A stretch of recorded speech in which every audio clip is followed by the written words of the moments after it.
there is a conservative activist, an organizer named Scott Presler, who has been doing yeoman's work for the last several years. He organized a cleanup in Baltimore in 2019 that was unbelievably successful out of nowhere, got 200 volunteers and removed 12 tons of trash from the city in 12 hours. But more importantly, he's been going around using these same skill sets from city to city, state to state, Florida, Louisiana, Kentucky, Virginia. He's in Pennsylvania now, encouraging voting, getting people who are not registered to register to vote and understand the importance and consequence of actually getting out there and being part of the electorate. So I want to talk to him about what he's doing and how we can expand his efforts.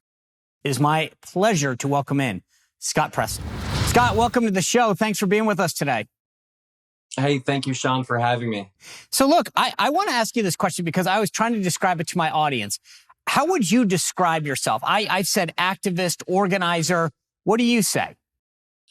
I'd say flowing, long hair, majestic, conservative activist who's here to make Joe Biden a one-term president.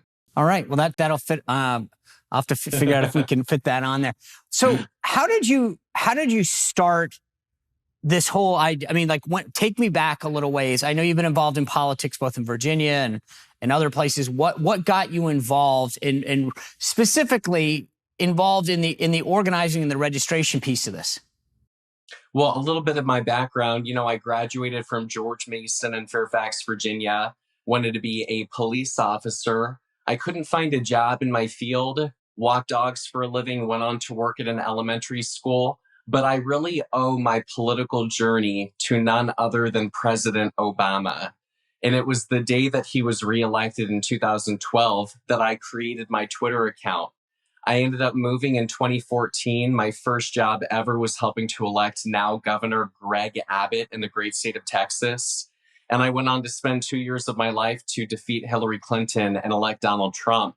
But it was really in 2014, organizing in Texas, working with the grassroots, door knocking, registering voters, going on college campuses that I found my love in politics and I found my passion. And so now I've turned this into, I'm traveling the country, spearheading voter registration efforts across the states. And I'm here to make sure that next year we have success and we win. So how do you get do you get funding for this, and if so, by whom? Well, I'm probably not the best businessman. I did create an organization called Early Vote Action, earlyvoteaction.com. But to give your viewers an example of how grassroots I am, I mean, I sleep in people's homes. I'm not staying in five-star hotels. I'm literally cuddling with people's animals, eating with them and their families as I travel the country. And so if people want to support my work, they may go to earlyvoteaction.com. But I'd even just like people's help registering voters and knocking on doors. I just want people to take action. So you've gone around, you're in Pennsylvania now. You've done this in Virginia. You mentioned Texas. And so walk me through the process. Do you just show up and say, I want to go down a list of folks and find out who's not registered? And I mean, because if you look at your Twitter account, it's here's how many people I got today. Here's what I'm doing. So what's the process like? Well, sometimes people will reach out to me. So they'll slide into my DMs, like the National Federation of Arizona Republican Women, and they'll invite me to an event. Or they'll want me to come to Kentucky to help elect Daniel Cameron as the next governor this November. So some of it is people reaching out to me, and other things are like, for example, at Early Vote Action, we're focused on 5 states: Arizona, Nevada, North Carolina, Pennsylvania, and Wisconsin. And so over the years, I've developed relationships with people across the Commonwealth of Pennsylvania. And so I'm here to bump up our voter registration numbers. So I went to Slippery Rock University. I'm here at Penn State University. Today I'll be in Crawford County, PA. And we're going to be knocking on doors for our local candidates because this November, we do have a very important Pennsylvania Supreme Court election to hopefully elect Judge Carolyn Carluccio as the next justice in PA. And so some of it is my own doing, and some of it is from the community wanting me to come in. But I'm definitely focused on Arizona, Nevada, North Carolina, Pennsylvania, and Wisconsin. And this November, Kentucky, Louisiana, Mississippi, New Jersey, Virginia. And so here's the thing that I find interesting. I've been doing politics. My first race was in the 94 cycle. Why you? I mean, what I don't get is that these guys should be able to do this on their own. You come in and you're like, bam, bam, bam, bam, bam, and you put points on the board.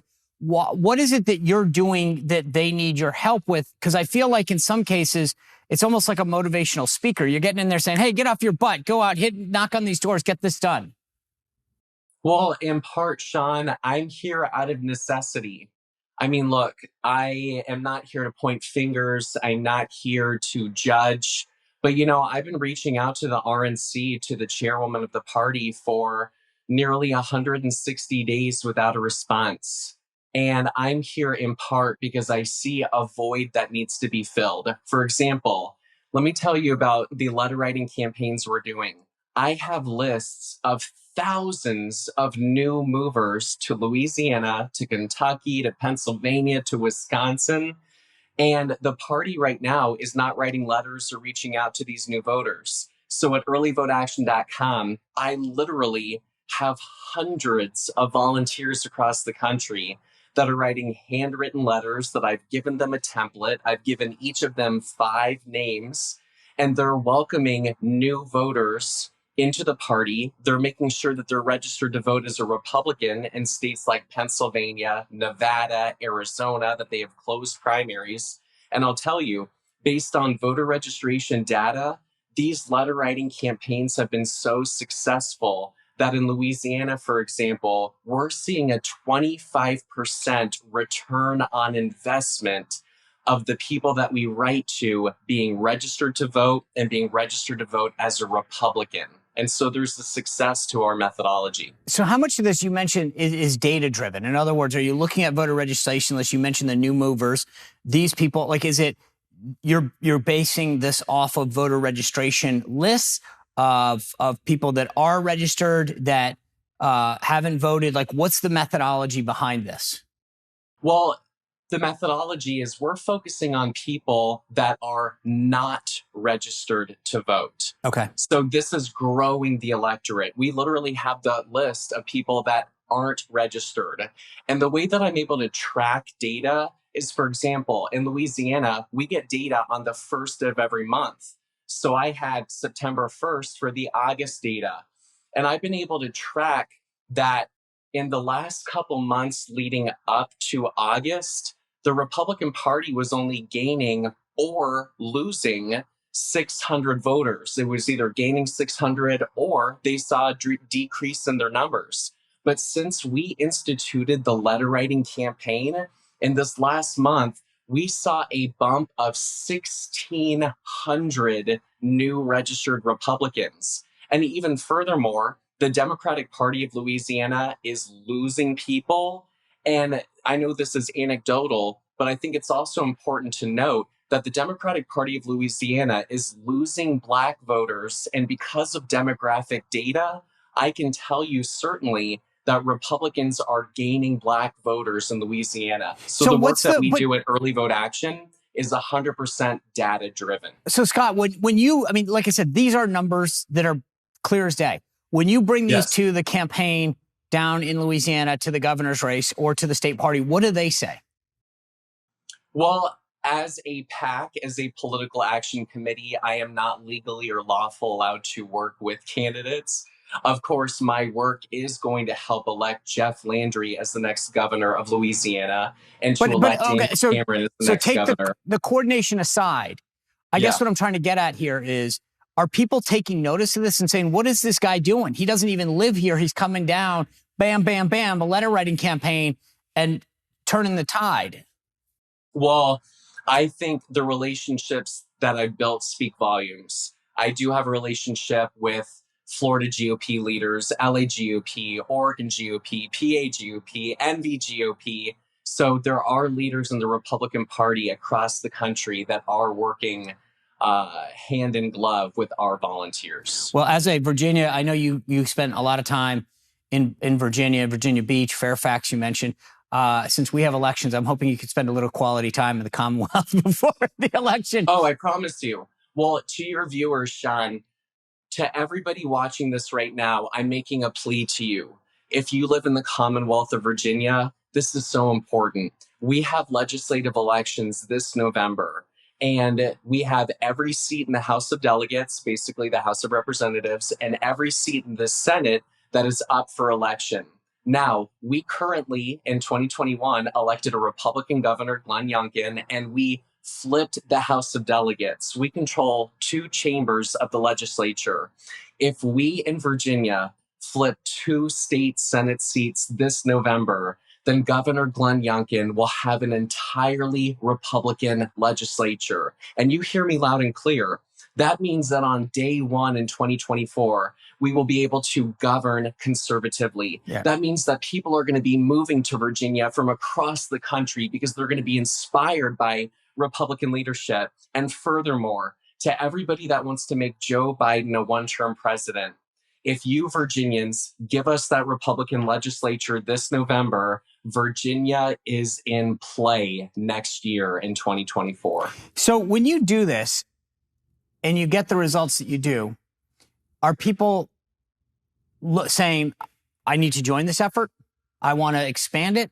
I feel like at some point the numbers are what they are, and there's a lot of attention has got to come to it from these other states where they say, I saw what you did in Louisiana. I saw what you did in Florida. Can you come to, Kentucky or Montana or whatever? But what kind of attention are you getting from other Republican leaders because of the results? Well, Florida, I think, is the best example that we flipped Florida Republican. I mean, a state that in 2012 had 500,000 more Democrats. Today in 2023, we have 500,000 more Republicans than Democrats registered, which is unprecedented, which is historic. And, I started leading the charge in 2019, talking about the voter registration deficit and the need to concentrate on voter registration. So I've been from Duval to Osceola to Seminole to Pinellas County, which we flipped from blue to red, to Miami-Dade to Hillsborough, Tampa. And our success in Florida, for example, Pennsylvania is 2012's Florida. And my goal is to do to Pennsylvania what we did flipping Florida from blue to red, and also expand those efforts to make sure that Arizona stays red, to flip Nevada from blue to red, to flip North Carolina, which coincidentally has more Democrats than Republicans. Right. But I'll tell you, everywhere that we have instituted my voter registration methodology, we are seeing results. You mentioned non-voters. There was a story in USA Today about a week ago that said that there's roughly 90 to 100 million citizens that are registered that aren't voting. And they did a little deep dive on these folks. And they said the irony is that when you really break them down, they would tend to support President Trump, meaning these folks are registered to vote. They're just not voting. But I want to read you a part of this. It said, the irony of ironies, when the unlikely voters were asked why they were registered but not voting next year, about 13% used the words election is rigged, corruption, unfair, don't like the voting process, mail-in ballots.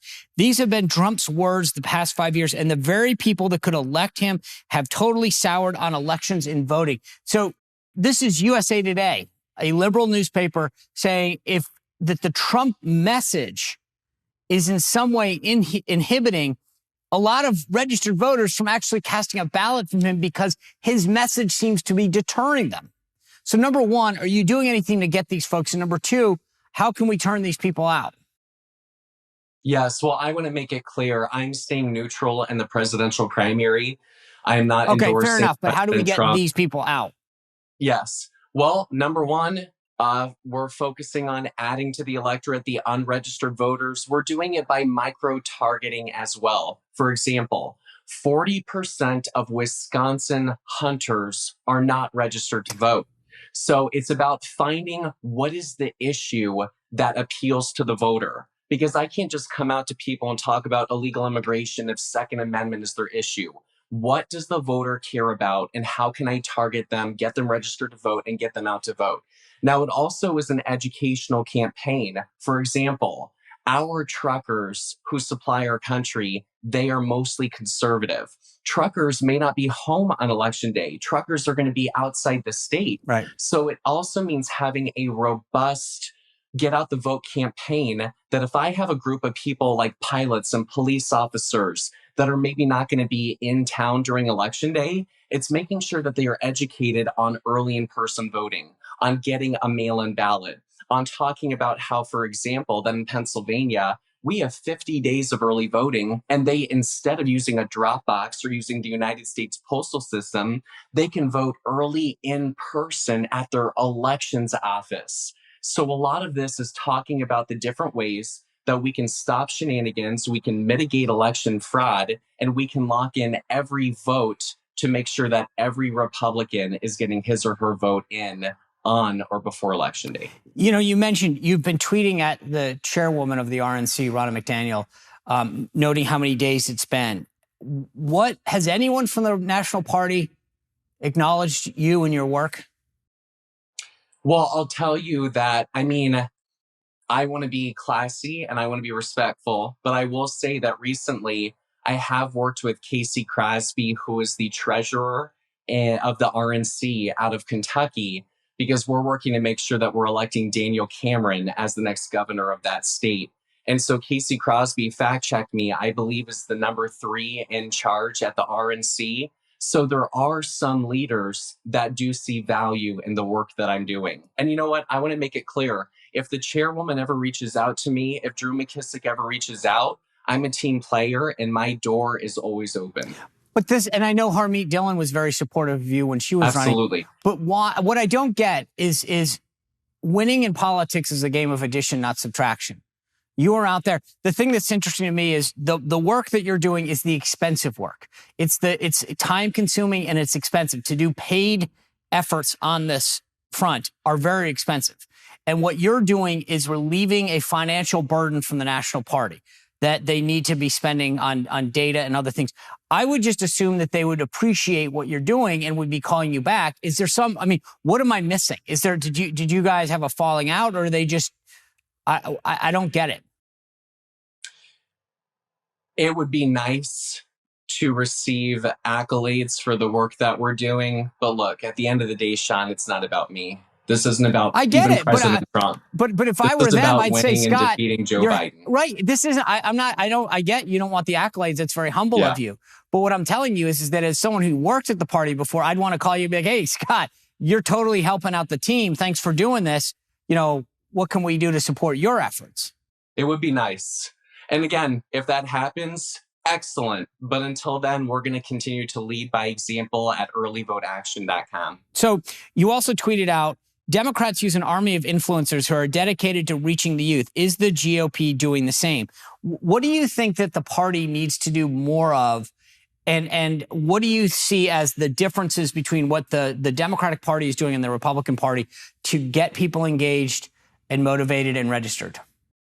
Well, look at Joe Biden's army of influencers that I've seen. I'm not going to name their names because I don't want to give them any credibility, but they were all invited to the White House recently, and they're receiving the talking points, they're receiving the memos, they're receiving information to put on TikTok and Twitter and Facebook and Instagram. And so they're all swimming in the same direction, and they're using all of their influence in order to reelect Joe Biden. And they have a message for the youth. But I will tell you, Sean, having just spent the last 3 days at 2 different universities that are supposed to be liberal here in the Commonwealth of Pennsylvania, the issues that I'm seeing is young people care about the unaffordable nature that we're experiencing. Gas is too high, food is too high, inflation, they can't buy a car. They want to raise a family. They don't want the sexualization of children. They don't want the illegal immigration that we just had an illegal immigrant on the loose here in the Commonwealth of Pennsylvania. They don't want the censorship. And so they want freedom. They don't want the lockdowns. They don't want the mask mandates. But nobody is talking about these issues. Nobody is giving this package to the youth. And that's why, in part, I'm doing this work, because I'm not seeing it from the party. I'm not seeing it from the RNC. And that means that we have to do it. So when you go on a college campus, like you mentioned, you're there at Penn State today. What's the reaction that you get? Oh, well, I think at first, because I'm 6'5", I got all this long hair and boots, I probably stick out just a little bit here in the Commonwealth of Pennsylvania. But I'll tell you, I had some kids coming up to me saying, "You're Scott Presler." So the message has been resonating that I am reaching out to the youth. But I talked to them, I said, look, if you don't want the mask mandates, if you don't want the lockdowns that are coming, and because we have a Democratic Governor Shapiro in the Commonwealth of Pennsylvania, if you want the freedom to choose that you don't have the government telling you what you can and cannot do, then register to vote as a Republican and help elect Judge Carolyn Carluccio to the Supreme Court this November. When you break it down and you talk about those issues, like, for example, that America is supplying the rest of the world with funding while we have 500,000 homeless Americans in our country, when you talk about the America First mantra, that resonates with Gen Z. How many other people have you come across that are trying to do what you're doing? I think there is a willingness and there is a motivation of people to help, but people don't know how to. They don't know how to get started. They want to, and that's why I'm here. So when people say, Scott, I want to do something, what can I do? I live in Connecticut. Then I'll say, hey, if you will mail 5 letters that you will provide 5 postage stamps for, I'll help you make sure that you're registering new voters in Louisiana, Kentucky, Wisconsin, Pennsylvania. Or we're actually doing a day of action this Saturday, Sean, September 23rd. And I'm asking everybody to download my mobile application, Early Vote Action. And it's really cool because what it does is it gives you a list of registered Republican voters in your neighborhood within a mile radius. And the reason why that's important, and some people may say, Scott, what about the independent voter? What about the Democrat? In my opinion, in this off-year election in 2023, this is a Republican-based turnout. Yep. If we simply got out every Republican, we'd win the election. And so I'm asking people to knock on 5 doors this Saturday in Kentucky, Louisiana, Mississippi, New Jersey, Pennsylvania, and Virginia. And if you live in Arizona, certainly you can help get out the vote for the primary next year. If you live in Anchorage, Alaska, you can help gather signatures to help stop ranked choice voting in that state. But my goal at Early Vote Action is to empower people that want to help but don't know how to. Yeah. Ranked choice voting is like a trigger word for me because I think it is a scam perpetrated by the left. Yeah, I'm glad you're addressing that as well. Scott, let me just ask you real before we let you go, because every second that I'm taking up as a voter that you're not registering, if people want to help, bottom line it for us. I know you mentioned the day of action this Saturday. I'll tell you, it's my birthday on Saturday, so I hope people for my birthday, go out and help Scott register voters in those states. What is it? What else can they do to help this effort? Well, again, if you are able to knock on the doors, please knock on 5 this weekend. If not, and let's say that you have great handwriting and you have plenty of time, then please go to earlyvoteaction.com, sign up as a volunteer, and sign up to write postcards. And literally, you'll receive an email from me. I do all this work myself, giving you a template, giving you names to write to, and you will help be able to register voters to make sure that we have victory this November. We also have phone calling. I mean, we're building coalitions across the country, from moms to Black Muslims in Pennsylvania to the Amish community to students. So we're also doing coalition building across the country, and we'd love to work with you at earlyvoteaction.com. Okay. Scott Presler, thanks for all the work you're doing. And it's great to know that somebody took action and is getting results out there. So appreciate you joining us, and thanks for all your work. Hey, thank you, Sean. Happy birthday. Thank you.